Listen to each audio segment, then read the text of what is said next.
Here's my 30-second story with Guinness. As soon as my sister and I get home for the holidays, we don't even unpack. We head straight to our pub.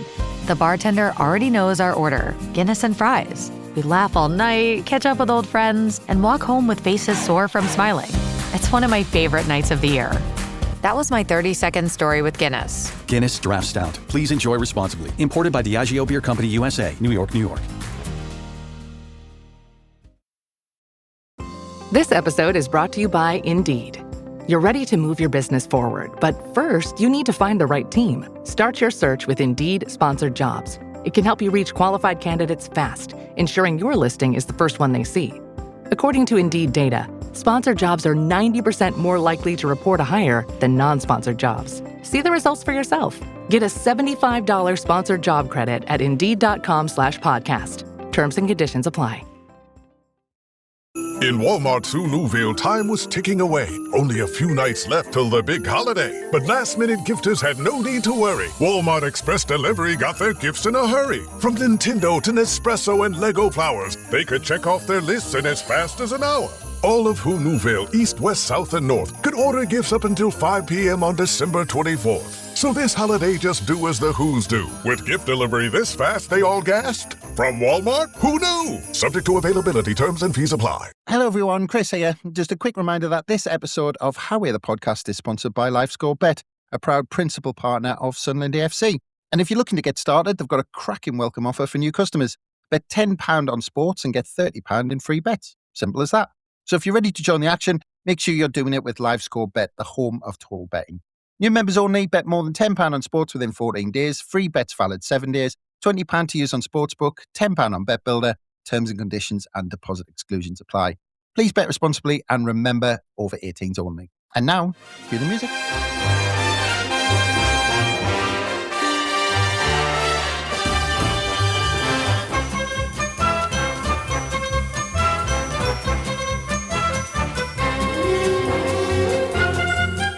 Hello everyone, I'm Chris Wynn and welcome to How We're the Podcast, sponsored by LifeScore Bet. And although there might be more to squeeze out of last weekend, we do unfortunately need to move on at some stage. And as we head into the final game before Christmas, we are one of 4 sides in joint 5th in the Premier League table. And we're just 4 points off a Champions League place, which is something worth saying, as we didn't expect that at this stage of the season.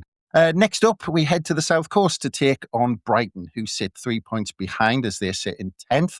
And to talk all things Brighton and Hove Albion, today we're very happy to welcome from wearebrighton.com, Billy Greenan. Hello, Billy. Hi, Chris. Thanks very much for having me on. Yeah, how's it going? Yeah, good. I mean, just looking out the window now, it's dreary, rain and dark, but looking forward to Saturday. You've been in excellent, form, and it's for me personally, with my wife being a Mackem, really looking forward to it. Yeah, that's it. Well, see, I'm a lot further north than you, so it's even more dreary up here. But yeah, I was going to mention that because you sent me a picture of a flag ahead of this game, and we were chatting beforehand. I mean, I didn't expect to get in touch with someone about a Brighton preview podcast and end up talking about drinking in the Millview Social Club and the Blue Bell. It's a funny world, isn't it? So for context, that flag was on my wedding day. And my wife, Alicia, is a Mackem, moved down south for work. We met. And I follow Brighton all over the place. And I also follow England home and away. And I've taken my England flag everywhere. And then for our wedding, I thought, let's make a new flag. So it's got my surname in the middle of it. And it's got the Brighton crest and the Sunderland crest and the date we got married. Interestingly, the bloke, when he printed it, was like, oh, no, I can't have 2 crests on a flag. I said, well, it's for my wedding day, and he let us off. So, yeah, it's pretty sound. So you've got some idea of what the Sunderland following's all about? I do, yeah, for my wife. I mean, so this is a true story. I've seen my wife cry twice. Once was on our wedding day, and the second time was when you won the playoff final. Which one, by the way? The most recent one? The most recent one, yes. The most recent one, yeah. And who would have thought when you went 2-0 down before the goal got overturned of VAR that you'd be where you are now? It's absolutely amazing, and I'm delighted for my wife and the whole city of Sunderland, because you getting promoted has just done wonders for the whole city. Yeah, I'm talking about sliding doors moments. Absolutely incredible. But But yeah, I mean, as I said, you're from wearebrighton.com, and I was doing some reading about it. It's been going since 2009, so it's been going a long time now. Yeah, it's been going a long time. So since we're at the Withdean, which I'm sure we Wow. can touch on, it has some serious stuff, but an in-depth look at Brighton from a online fanzine's perspective. Do some in-depth writing as well. One of the funnier Twitter threads that they do is one ridiculous thing. One like equals one ridiculous thing from Brighton's history, and that really sort of sums up We Are Brighton. That serious but light-hearted at the same time, with an in-depth look at the club. They're a great bunch of people. I've enjoyed doing some writing for them. And it's just they sort of epitomise what the club are really, because they've been going since 2009 when we were at the Withdean, and that's the last time that we played you in the league was at the Withdean Stadium. Wow. That's an incredible start. I hadn't picked that one up, but yeah, I mean, I was going to say on that. I mean, so how did you become a Brighton fan? How did it all start? I've got my dad to blame for that, so I had literally no choice. So I went to my first game. The first time I went to the old Goldstone ground was the last ever game there against Doncaster Rovers, when we won 1-0 against Doncaster, and that gave us a chance of staying in the Football League, the third division as it was then. That was 1996-1997 season. So I went to my first game when I was 4. The first game that I remember was at Gillingham. So we ground shared with Gillingham, 75 miles away. So that's effectively like Sunderland playing their home games in Harrogate for 2 seasons. And my first game that I really remember was around November 97, and we played Barnet in front of about 1,000 people, 1,025 people. Wow. And the journey that we've been on, the trajectory is unbelievable. To think where we were then, ground sharing with Gillingham, to playing in the Europa League, and I've basically seen that whole upward trajectory, which is it's incredible to be a part of, really. But we've only had, let's say, look at Sunderland. We've had a fraction of that very quickly over the last 2-3 years or whatever it is. I mean, you've had that pretty much across your whole time of following Brighton, which must mean, because you've been on that journey, it almost seeps in a bit more. Every time I go to the Amex, and we've been there since 2011 now, every time it's a bit like, we did this, the fans did this. And it's still a bit of a pinch yourself moment that I sat in the pouring rain at Withdean from 1999. I've had a season ticket at Withdean every year, 1999 till 2011 when we left. And I sat in some horrible, horrible rain conditions, no roof over our head. No, we didn't own the ground. It's now being used for the ground is now used for 9th tier of English football, which is probably what it was always designed to do.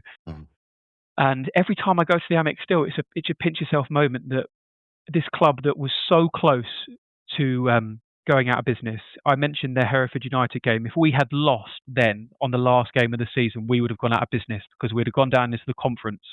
Wouldn't have had a ground to play at, and they would have expelled us. So there would have been no more of the Albion. And it's just such a special story and so unique. Obviously, yeah, your story in the last couple of years is incredible, but you have Sunderland are a sleeping giant, right?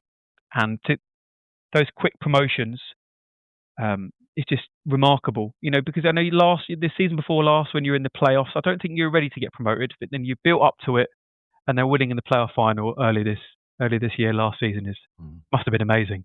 Yeah, that's it. Well, the thing is, I grew up, with Brighton in the second tier, and actually we, got the late 80s, early 90s, we were playing Brighton every year. I remember John Byrne and all that moving on, and and all of that sort of stuff, and we had players going backwards and forwards. But you're talking about the 9th successive season in the Premier League, which makes it Brighton's most successful period in the club's history. I mean, it's almost got to be a pinch yourself kind of time at the moment, where just the whole era that you're living in this time. Yeah, I mean, the whole club has shifted. I remember when the season before we got promoted, we lost out to Middlesbrough on the last game of the season. They got promoted instead of us, and they went up that season and then came straight back down. And that would have happened. The same thing would have happened to us, because we weren't ready. We had one more season when we got promoted, and we should have won the league that year. I won't say who won the league instead. The visitors, as you call them, they won the league instead. And we got promoted under Chris Hughton, and those first couple of years, we did what we needed to do. Stayed up just about 2-3 years, and since then, really kicked on with Graham Potter coming in, and the style of football that he implemented, and the ethos around the club meant that when he left to our feeder club, Chelsea, so just keep taking all our players for millions and millions of pounds. Thanks very much. When he then left to go to Chelsea, and we got De Zerbi in, he was able to take the football club to just a stratospheric levels. It has been such a journey since we got promoted to the Premier League, with some dark moments, but mostly it has been overwhelmingly positive. The football under De Zerbi was just incredible. I mean, we finished 6th 3 seasons ago, and we got to the FA Cup semi-final when we lost on penalties to Manchester United. And around the end of that season, we were almost at times unplayable. Yes, inconsistent, and a bit like a roller coaster. People, the Albion fans, compare Roberto De Zerbi to like an Italian girlfriend. Like, you never knew what you were going to get. It's completely wild, And you look back in your 50s, you look back and you're like, God, 30 years ago I went out with this wild woman, and it was, you never knew what you were going to get. This is true. Like, what we lost 5-1 to Everton one week, and then the next week we beat Arsenal 3-0 away, and it was just, Hertzler has now. That's where some of the not disappointment, but potential apathy has come in. That he has is very different personality, very quiet, very steady. He's the same age as me, very young. He's 32. That's not very young, but he's young in football terms. And he has, yeah. He's got a totally different ethos on things. He's still trying to figure it all out. But he is that steady woman that you'd probably marry, where you wouldn't marry Roberto De Zerbi. You look back and go, oh, that was a good ride. It was unbelievable. But Hertzler's got that steadiness. And yes, he's not going to get everything right. But we've lost. We need to remember. The Albion need to remember we've lost. Before we're coming on here, I wrote down all the players that we've lost. McAllister, Liverpool World Cup winner. Caicedo, £100 million to Chelsea. Trossard to Arsenal. Ben White to Arsenal. Cucurella to Chelsea. Sanchez to Chelsea. Gorkez used to play for us, but he's now at Arsenal. Basuma to Tottenham. João Pedro to Chelsea. The list is almost endless. And you put that 11 together, you can see why we finished 6th a couple of years ago. But just on the manager front, because one thing, because I remember going back, you talked about when you first got promoted, and that was with Chris Hughton. And I might have gotten this wrong with when I counted, but I think from my count, it's only been 4 managers since you got promoted. And I remember people questioning the decision when you got rid of Chris Hughton and tried to move on from that. And people went, what are Brighton doing? He's done a fantastic job. But you keep, and then, the Graham Potter thing was high profile, obviously leaving to move on to Chelsea. But you keep plucking these managers out that keep stabilising the club. Tony Bloom has a way, that's our chairman, has a way of, it's all driven by the data, and he realised, and a lot of fans thought incorrectly when we stayed up in that second season under Chris Hughton, he realised that to kick the club on and take us to where we wanted to be, which was an established Premier League club, that was the first aim, then it was the top 10, then it was European football. To achieve these things, we needed to progress from Chris Hughton, which is and was probably a horrible thing to do, because he's probably one of the nicest blokes in football. But for the club to progress and develop, and the style of football that we needed to play to achieve that, it needed a new manager to come in, and probably to get the best out of some of those signings that had been coming in. But Chris was on one of our podcasts, the official club podcast that they do, and he's always welcome back at the Albion, which shows what high regard the fans and the club have for him. Yeah, but just look at those, because that high profile, as I said, Graham Potter moving on to Chelsea, Roberto De Zerbi, fantastic job. and we'll come on to how that broke down. But the thing is, it seems like at every juncture there with Potter and De Zerbi especially, the whole football world goes, right, okay, it's time for the wheels to come off at Brighton. And they seem to just keep just kind of plucking these managers out, plucking these players out, and to keep on going. That is one of the best things that Tony Bloom does, because it might seem like to the outside world that they're plucking these people that you've never heard of. He always has, and he has said this, that they always have the next manager in mind ready. So if Hertzler was to leave, like Potter left, he knew that he was going to go for De Zerbi because he had someone ready. Like when our players leave, when Caicedo left or when Basuma left, we had replacements coming in. So Caicedo replaced Basuma, Baliba replaced Caicedo. We have all these players. The next one is being signed already, and that you have that infrastructure in place. I think that's really important, and one of the reasons we've been able to sustain being in the Premier League for 9 years is because a lot of clubs, when their big stars leave, and look at Southampton, they then didn't have a pyramid when all their good players left, and then they then fell down. They then got relegated. Where we always got these people in place. I don't think it's probably been perfect. You are going to sign some dud players, but on the whole, that data analytics that Tony Bloom has and has brought to us is completely revolutionised the way our club is run.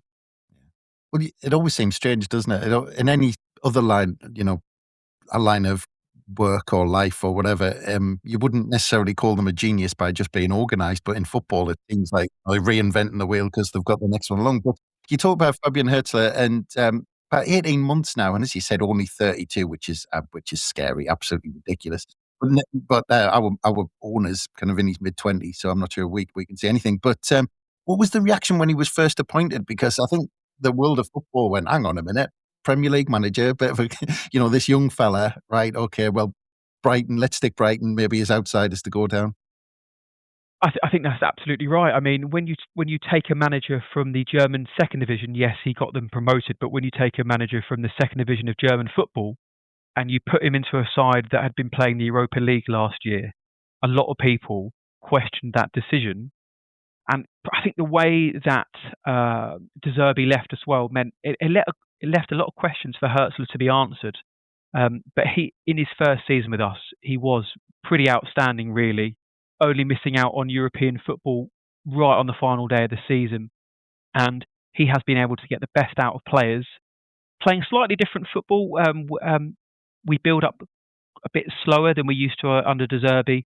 But at 32, with all that pressure that the Premier League football comes with, I don't think there can be too many complaints about what we've seen on the pitch. I think one of the unfair contentions that a lot of Albion fans have is that he doesn't show his emotions like De Zerbi used to. De Zerbi famously ran down the touchline at the Emirates and did a Mourinho-style knee slide, and fans love to see that passion from their manager, where Hertzler keeps his emotions in control. And sometimes fans think that means he's not invested in the club, but actually I think it just shows how he operates differently and means that he can get the best out of the players by being calm and controlled. Fair play to him at 32. The pressure that he must be under and feel on a weekly basis must be unbelievable. Yeah, you mentioned the fans there. I mean, how do they react to appointments like that? Because I imagine, we had Regis Labris, and for a good couple of weeks, everybody was a bit wary, going, "Who is this guy?" And there's a bit of kind of, well, because you get your usual suspects. You look at the bookmakers' lists; they always have the same old suspects at the top of the list. And when somebody goes kind of just out of the box, there's always a strange reaction from a fan base where they go, "Well, do we have a backlash against this? Do we accept this? Are we patient with this?" It's always a strange one, isn't it? It is, because especially when you don't know somebody, you haven't got a preconception of what they're going to be like, and you've never heard them in an interview before, and they're thrown right in. The Albion have always, because of how we're run under Tony Bloom, have always put faith in the managers. In the whole time that Bloom's been in charge, he's made one poor managerial appointment, which was Sami Hyypiä when we were in the Championship. Apart from that, we've got the confidence in Tony Bloom, because as you say, when Hertzler's appointed, I'm properly into my football, and I went, Fabian Hertzler. Yeah. So it is, But it was to say, when De Zerbi left, I was absolutely gutted. And at the final game of the season, the Albion fans were singing that they wanted him to stay, and because he had such an emotional connection with them. But that the way that Hertzler has held himself really is a testament to shows that the process that Tony Bloom has in place works. Yeah. Looking at the summer, I was looking, and you were talking about the amount of players you've lost, but you see the amount of players, but you also said the amount of money you've brought in. And when I was looking at the summer transfer window, it looked like on paper you've spent roughly around 70 million, which sounds like a lot. But I imagine on the league table, I don't know where that actually kind of compares with other Premier League clubs. But did the manager seem happy with the business that got done before the window closed? I think so. We did bring in a lot of players, and for the first time in a while, we were in a position to be able to spend money. We used the Caicedo, Cucurella money and did bring people in. Babis from Olympiacos, 30 million. To Kuiper, the left back, Club Brugge, 20 million. Obviously, Tom Watson, 10 million as well. So we actually, for the first time, invested significant amounts of money because previously with the Albion, you've seen us purchase players for a lot less and sell for a higher value, where this was the first time where we've actually spent a lot of money on people. And that has created a bit more pressure because before we were signing people for a lot less amounts. When we're now buying a striker for 35 million and he's not got the goals you'd expect from that sort of striker, that brings up with it a bit more pressure. Yeah, well, that's it. Thinking about 8th last season, and as you said, if that's the first season where they've gone out and right, we've got all of this money now, we can spend a bit. And 8th is I mean, that's almost, you can say with that squad really punching maybe above their weight in terms of how much money they've spent. But so where did that leave the expectation in the summer? The expectation would have been, and still is, probably European football. And I think that's why some of our fans at games are getting slightly frustrated, was the fact that we spent a lot of this money, and possibly unfairly because of the overall history of the Albion, as we touched upon. But in the last couple of years, we've come to expect possibly unfairly top 10 finishes, and that has added a pressure. Where when we're drawing games, or we drew with West Ham a couple of weeks ago and we drew with Wolves away, and we spent £70 million in the summer, people are thinking, well, we should be actually getting European football and beating these sides down the bottom of the table. Yeah. And that is the pressure of modern football, because it is such a competitive league. There is no automatic right that these people who come in to be scoring goals straight away. Yeah, that's it. Well, I mean, just a club finishing mid-table, because I was looking as well that you might think, oh, well, a cup run might be on the agenda for a club like Brighton where they're finishing in the league. But then I saw you were knocked out the League Cup by Arsenal, and then you've got Manchester United away in the FA Cup third round. So been a bit unlucky with the draws, haven't you? Yeah, we keep getting unlucky with FA Cup draws. Obviously, last year, nobody won the FA Cup, and I refuse to recognise which side actually was victorious at Wembley. No, it's a bit like saying who won the League Cup last season, right? So it just didn't happen. And Lewis Dunk, our club captain, has said before he retires he wants to lift the trophy with Brighton, and the Cup is probably the way we're going to do that. And to pick out Manchester United, a place that we've already been this season, we've already lost that. It's on a Sunday. It's £55 a ticket, and it's really frustrating. With the League Cup, in my lifetime, we've never been past. As I say, I'm 32. We've never been past the fourth round, so I think we're cursed in that competition. It's going to have to be the FA Cup, and it does feel like 2 years ago under De Zerbi, we lost 7-6 on penalties to Manchester United in the semi-final, and we would have played City in the final. And we went toe-to-toe with them a couple of weeks after that in the league. We drew 1-1, and I feel like that was our best chance. Yeah. Well, I think that's a good point for us to have a quick break. So we'll be back very soon. Witness the colossal boxing showdown nobody expected, live on Netflix. International superstar Jake Paul the sport's most watched fighter, takes on Britain's two-time unified heavyweight world champion and Olympic gold medalist, Anthony A.J. Joshua, in the most dangerous and defining matchup of their careers. This is Judgment Day. Watch Jake Paul versus Anthony Joshua, Friday, December 19th at 8 p.m. Eastern, 5 p.m. Pacific Standard Time, live on Netflix. When the holidays start to feel a bit repetitive, reach for a Sprite Winter Spiced Cranberry and put your twist on tradition. A bold cranberry and winter spice flavor fusion, Sprite Winter Spiced Cranberry is a refreshing way to shake things up this sipping season. And only for a limited time.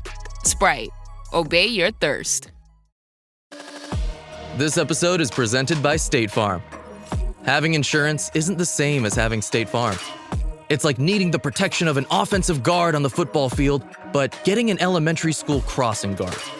Sure, they're both guards, but you can only trust one to keep your quarterback safe when the game is on the line. So don't settle for just any insurance when there's State Farm. Like a good neighbor, State Farm is there. And welcome back to How We're the Podcast, sponsored by LiveScore Bet. And just before we get into the season, Billy, because I always find it quite fascinating with looking at, because there's a few clubs like this, and dare I say it, Palace is one of them. Forgive us for saying that. But you know, there's a few clubs that have been almost like a mainstay in and around, sniffing around that top 10. And, you know, it's almost that kind of, you know, do we really go for it? Do we stick or twist to try and break into that next level? And it seems to be, because, you know, let's fingers crossed, touch wood and all that, Sunderland might be thinking about this in 3-4 years' time or whatever, that there seems to be this ceiling in the Premier League where there's all these clubs trying to break through it, but they're just wary of just pushing themselves too far just to get into that elite set of clubs. You see the dangers of doing that. If you overextend and you have a bit of a scattergun approach to purchasing players and it all falls apart, it can unravel very quickly. I mentioned Southampton. Look at Wolves as well. Now, you know, they tried to do it. They were in Europe 10 years ago or so, and they're going to get relegated this season. There is no automatic right to be in the top 10. That is why it is so important that clubs like ours are run well, because if you overextend yourself, the Premier League, if you can get relegated very, very easily. It's very hard to win games in the Premier League.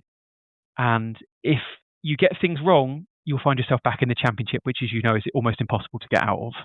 And just on that, because Sunderland have had this in a tiny fraction of it, just in half a season, because pundits are going, oh, it'll never last. They haven't played anybody. AFCON's coming up. The bubble's going to burst. And I imagine Brighton have had that year after year after year after year. Do you get tired of pundits saying, right, this is the season, it's all going to go wrong for Brighton? I get exhausted of it. And every week on Twitter, or it's hashtag teams like Brighton, every week there's a tweet saying, we should be beating teams like Brighton. You know, I see it all the time, and it is incredibly frustrating to think, well, we've actually earned our place in it. We're not like we've been here for 1 or 2 seasons. We've been here for 9 seasons now. And every other week when we beat a side, oh, we should be beating teams like Brighton. Why?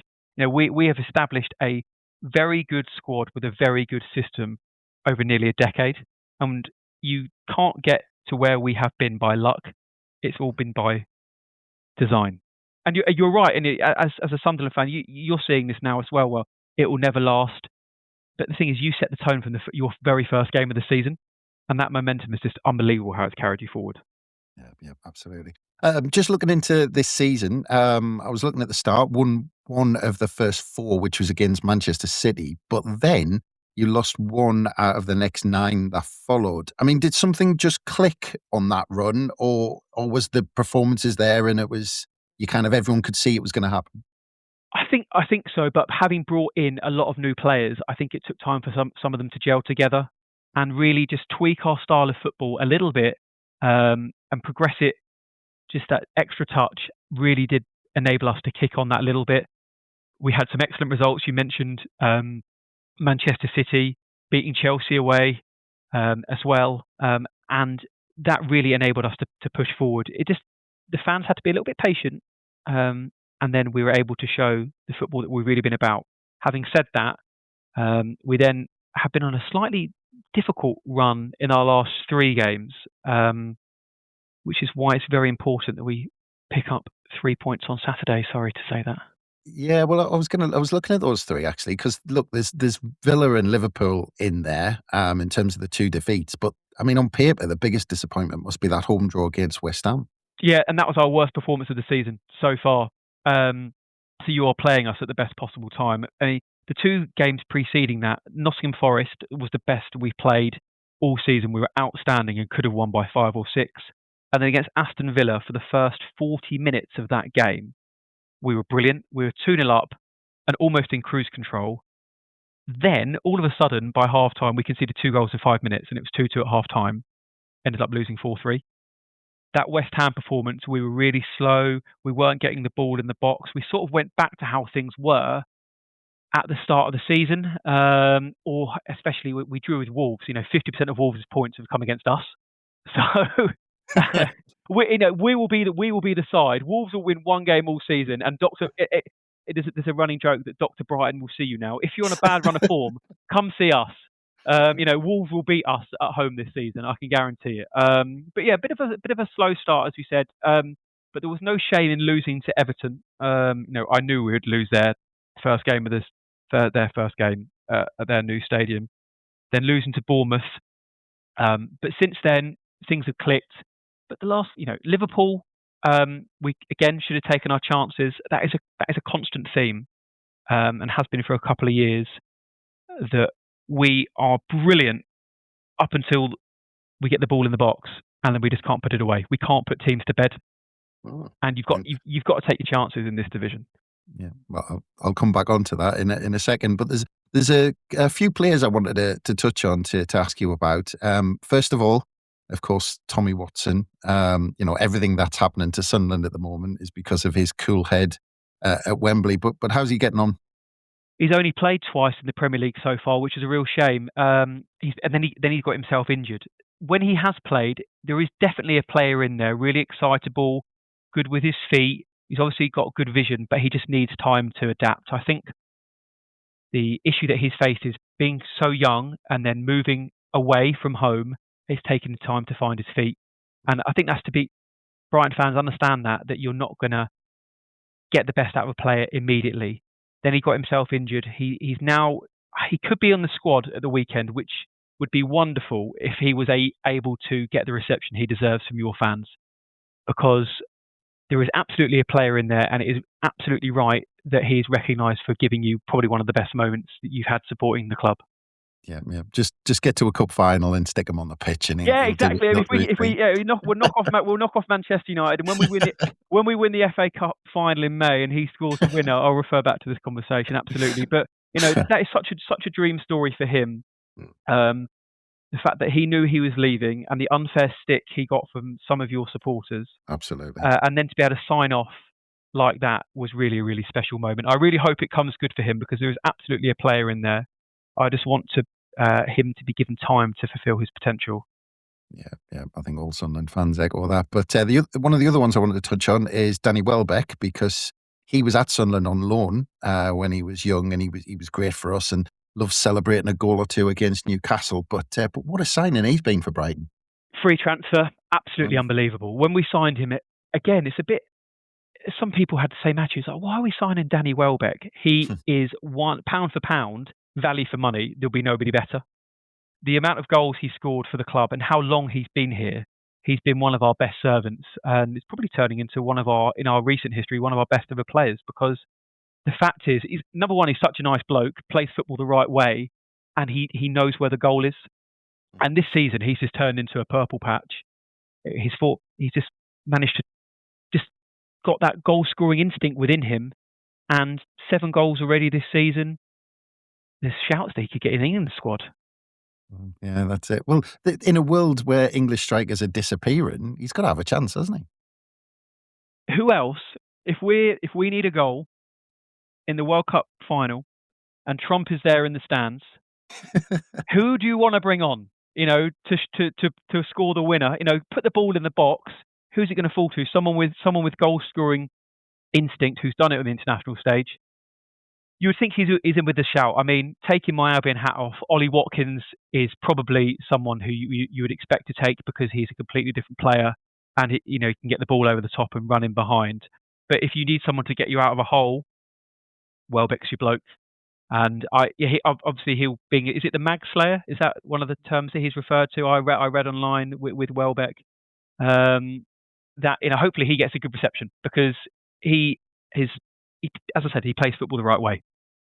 Yeah, absolutely. Just one more on Welbeck, actually, because I was going to ask you, there was a few rumours flying around about him potentially going to Manchester United in the January transfer window. Is there anything in that? I really hope not. I really, really do hope not. I could see why he might want to finish off at Manchester United, being a local lad.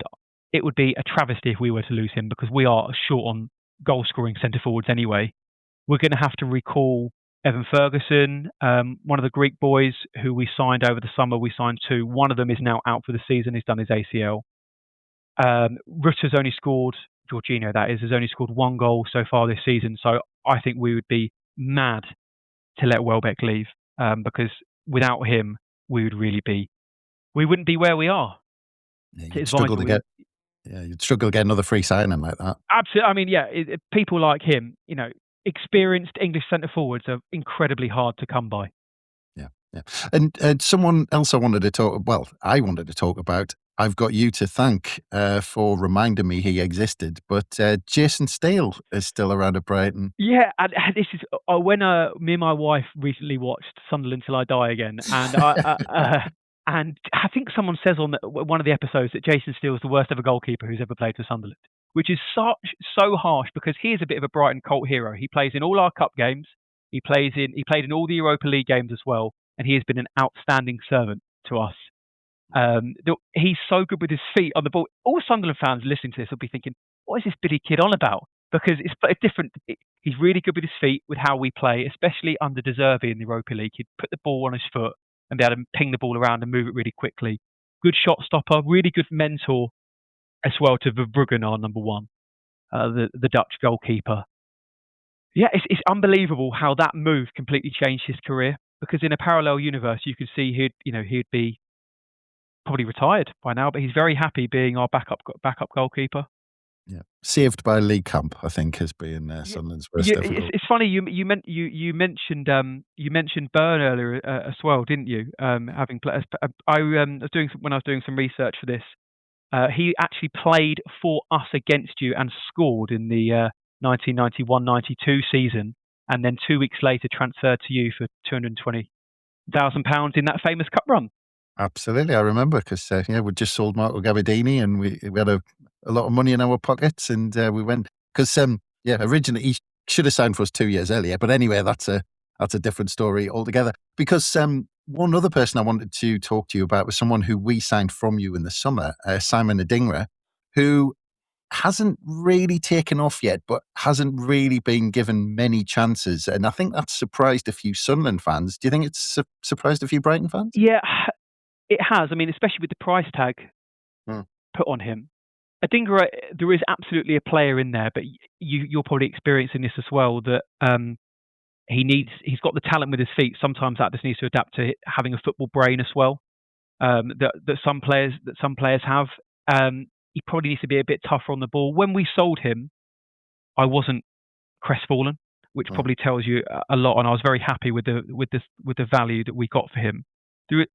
I thought he'd be perfect for Sunderland, getting promoted, coming straight in, and I really hope it works out for him. But he's got a chance now to step up with, a lot of your players disappearing for the African Cup of Nations and him obviously not going, despite the fact that he won AFCON last time and his first game back he got a guard of honour.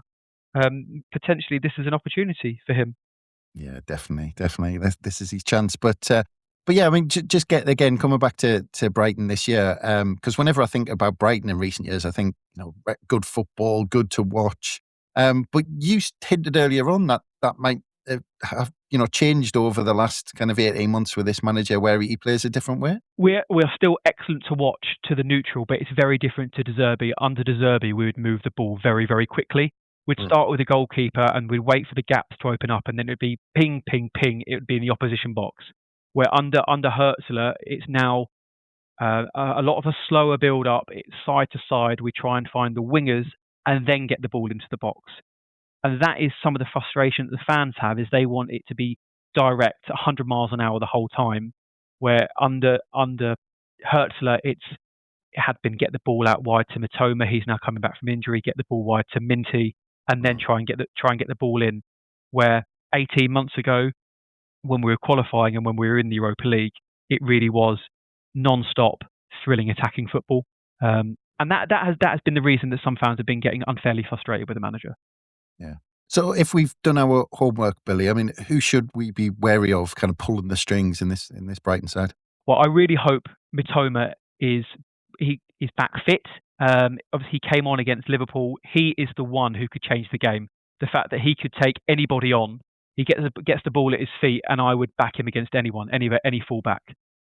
Mitoma is the one who studied football at university and basically did a degree on dribbling. He's got that football brain that I was talking about that you need, where he could take anybody on and has got that turn of pace.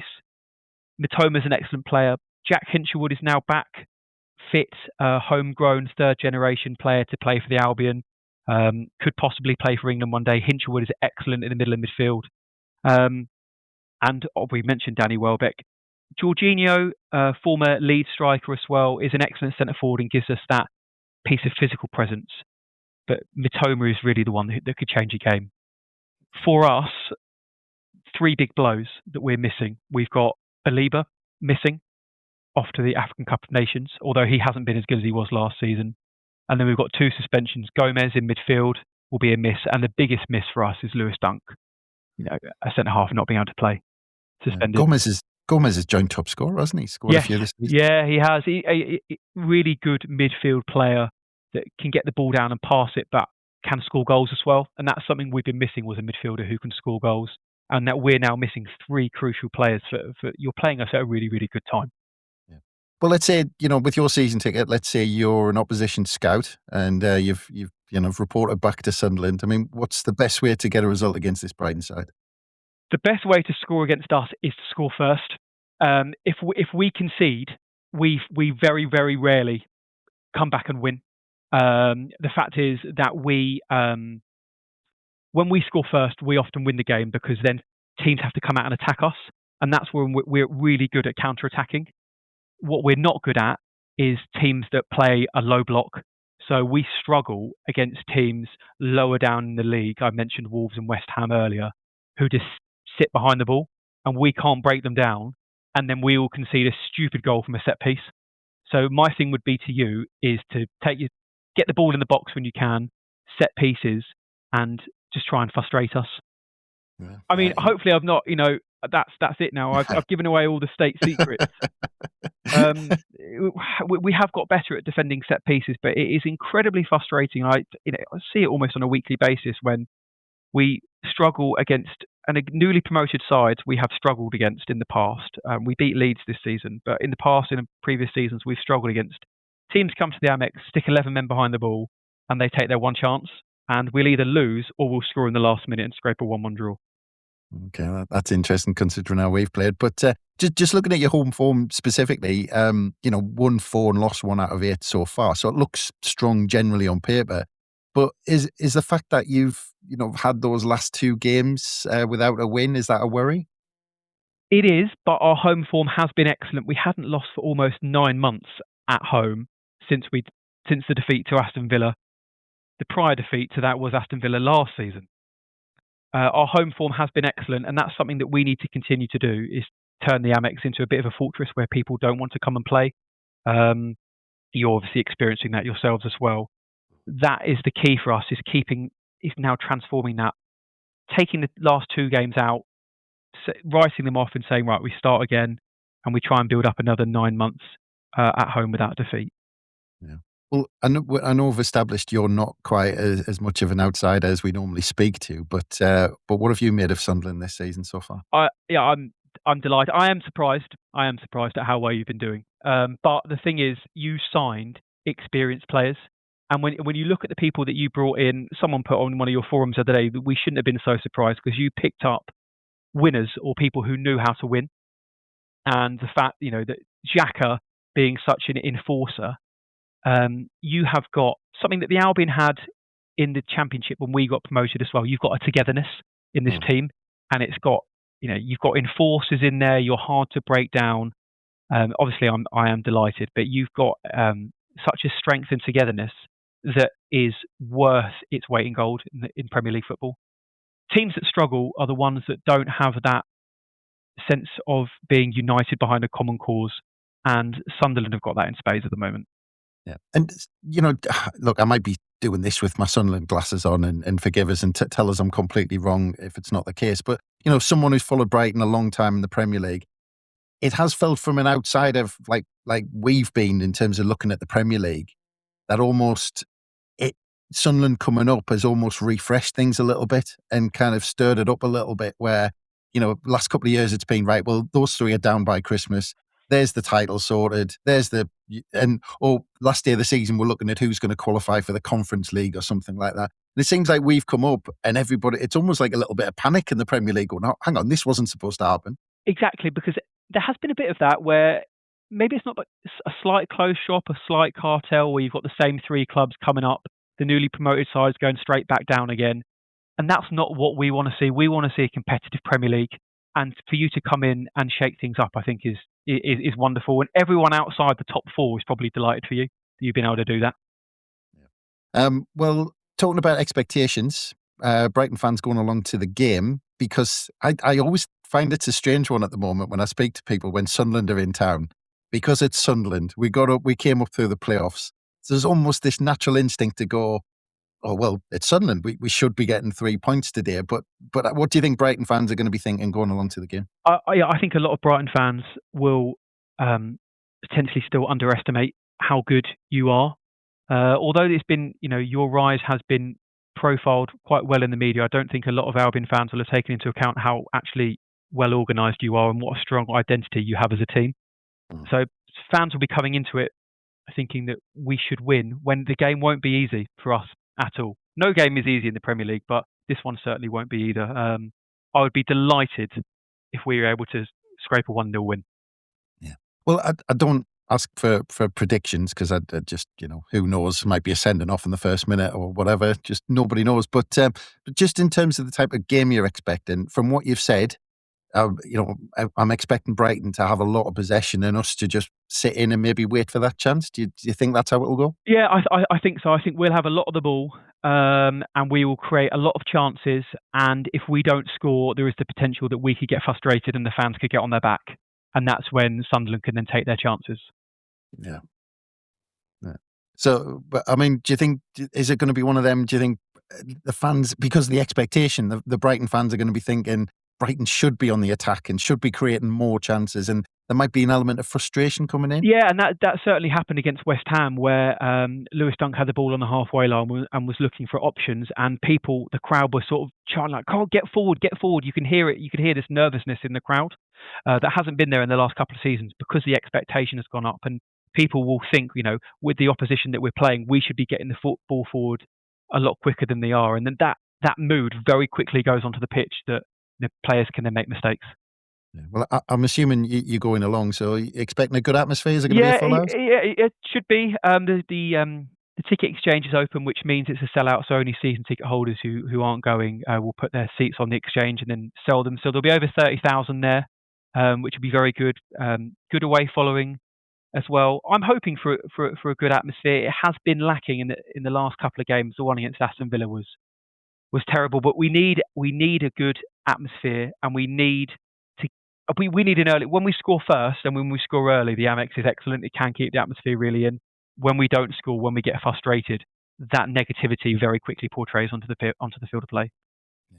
Last question: what's it going to be like in your household? I mean, do you have to give it some space if Brighton win on Saturday? Oh goodness me! Yeah, I know. It's a happy wife, happy life, isn't it? But that can't permeate into Saturday. So unfortunately, Alicia's going to have to be disappointed, isn't she? Which is fine. I mean, I have only ever seen Brighton play Sunderland once in my life because we've only been in the same division once in my life, and we won that one. We won that game 2-1, and we had 10 men. So if that was to be repeated, I would be very pleased, and Alicia would come home feeling disappointed. Yeah, that's it. Actually, haven't met in the top flight. I was just looking there. Haven't met in the top flight since 3 months before I was born. Wow, yeah, April 1983, 1-1 draw. Yeah, that's it. And I haven't met in Brighton in the top flight since September 1982. It's unbelievable, isn't it? And there's a really interesting stat there that the last 4 league games against us have been at different grounds. So the Goldstone in 1992, the Stadium of Light in 2004, Yeah. the Withdean in 2005, and now the first league meeting for 20 years. Yeah, and the League Cup game in 2011 was at the Farmer Stadium. Yep, So you have obviously been once before. You were the 4th visitors to the Amex. You 4th visitors to the Amex in our first season there. First ever game at the Amex to go to extra time. 1-0 win. I read on your forum that that's the day Steve Bruce turned up and didn't play a striker on a Tuesday night. So I'm sure people were absolutely delighted with that, having made the long journey down. Yeah, well, I'm not sure I'm going to look too closely into that one, to be honest, when I do the preview for the game. But yeah, so that's a brilliant place to finish on Steve Bruce not playing a striker. But I just hope you have a fantastic weekend, Billy, and just leaves me to say thank you very much for your time. Really appreciate it. Thanks very much. Take care. How are you, the lads? Cheers.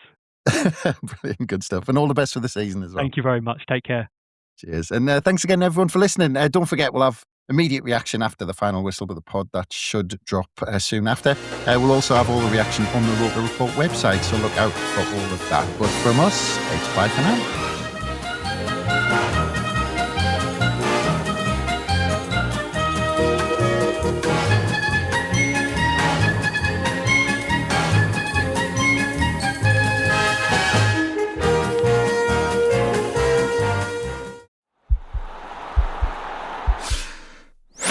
This podcast is part of the Sports Social Podcast Network.